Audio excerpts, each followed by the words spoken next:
I'm going to get right into this story as reported by our Harretz News.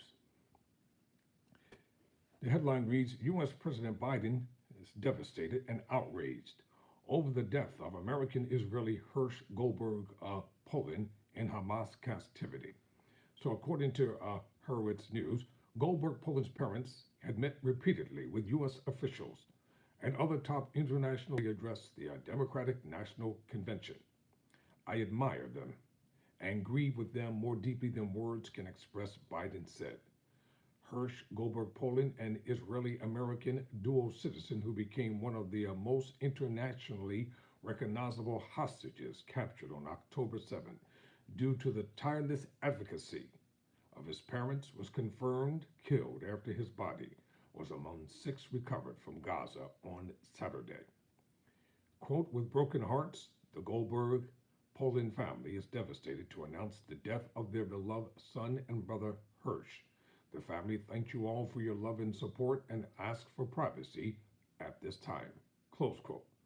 Goldberg's family said in a statement. Goldberg-Polin was among the most recognizable hostages captured on October 7 after his parents, Joan Polin and Rachel Goldberg, or John Polin rather, and Rachel Goldberg were among the most vocal and recognizable advocates for the release of the hostages. Here is a photo of John Polin. It says in the caption, John left and Rachel Goldberg, parents of Hersh Goldberg-Polin, pictured on screen, speaking during the Democratic National Convention in August. So, but I want to show the photo of, I can't, I'm trying to get it bigger, but I can't get it bigger, so I have to do it like this.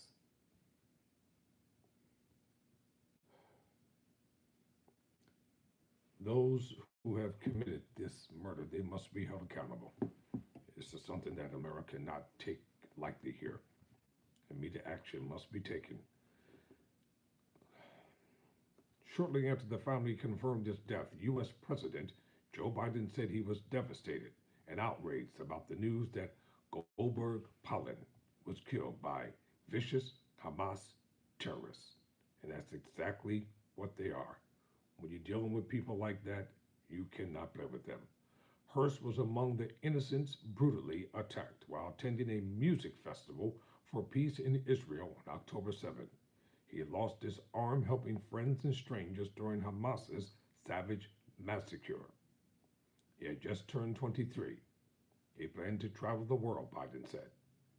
I've gotten to know his parents, John and Rachel. They have been courageous, wise, and steadfast, even as they have endured the unimaginable.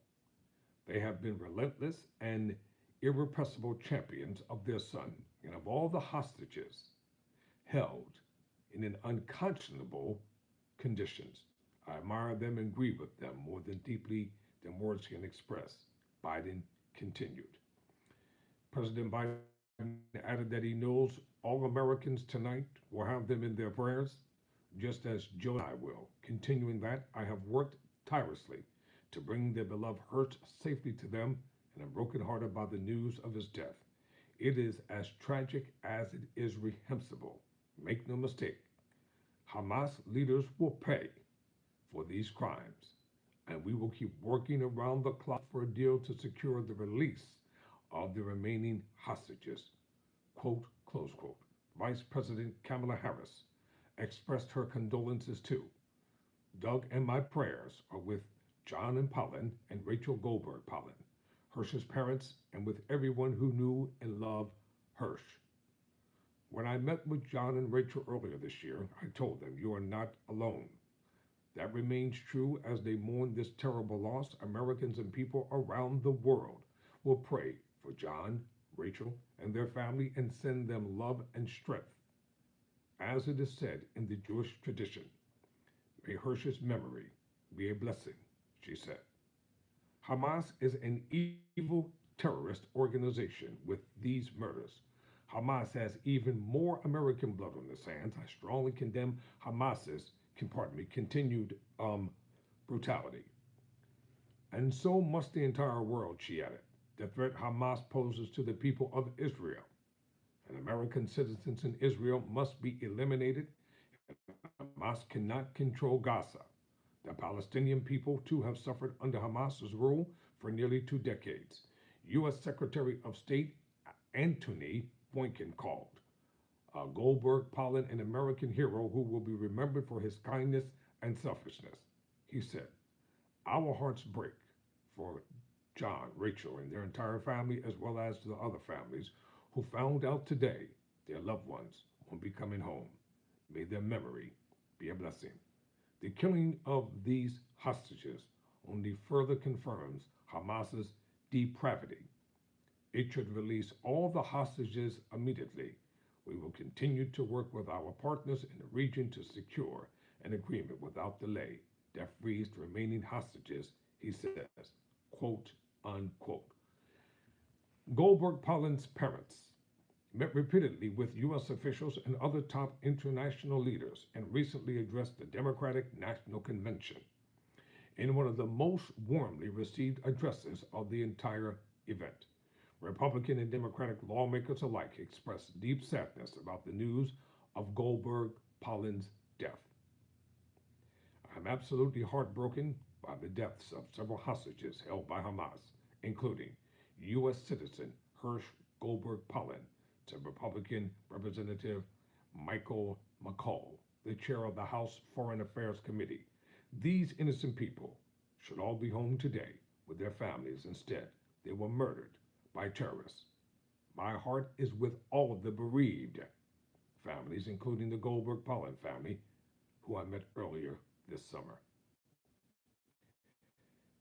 So, ladies and gentlemen, this senseless killing of all these hostages has got to be addressed.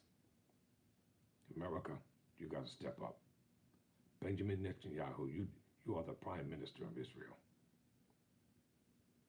You could have ended this war a long time ago. But political posturing is the reason why so many lives have been lost. This decent young man, who was only 23 years of age, Hersh Goldberg-Polin, may he forever rest safely in the arms of God. Never surrender, never quit.